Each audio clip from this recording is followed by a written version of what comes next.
Hi everybody, this video is going to go over how to cite secondary sources in APA style. So be sure to like and subscribe below to keep these videos coming. So I am on the APA Styles website on secondary sources, and there are a few things that you need to know first, the difference between primary and secondary sources being the most important. So a primary source is the reporting of original content. So these are your first-hand witnesses. These are your researchers. These are your people who are actually conducting the research, who have written about it, and are telling you what their results were. A secondary source is content that is actually being reported secondhand. So they are talking about other people's research. Secondary sources are what I see a lot when students are using websites. For example, if you are looking at a website that has a bunch of blue links to other information, what you're actually looking at is a secondary source. Now, the links in blue may take you to the primary sources. So if they are referencing studies from the American Association for Family, or if they are referencing congressional reports and they're linking those in there, APA says, as a matter of good scholarly practice, find the primary source. Read that and cite that. Don't cite what somebody else is saying about that primary source. It is best to go to the primary source itself.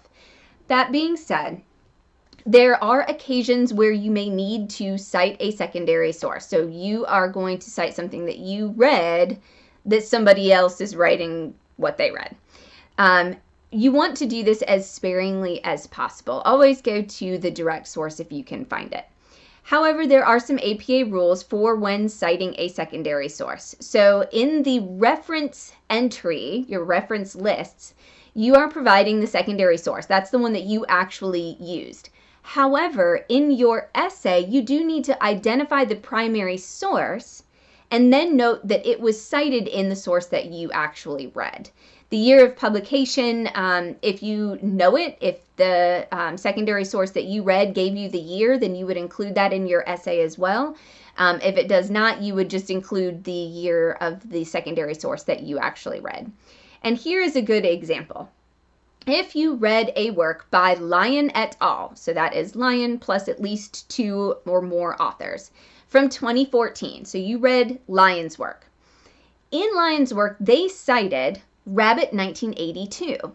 Now, say if you try to go find Rabbit 1982's work and you cannot find it, but you need to give the information that Lyon's included about it, you would cite Rabbit's original work followed by Lyon et al.'s work as the secondary source that you read. Here is the example for that. So in parentheses, you would put the original primary source first, Rabbit, 1982. Then you put a comma and the words as cited in, and then the source that you found, Lyon et al., 2014. That notes that this information came from an original source but was cited in the source that you found. So for example, you may have something like World Health Organization, 2019, as cited in Centers for Disease Control, 2023.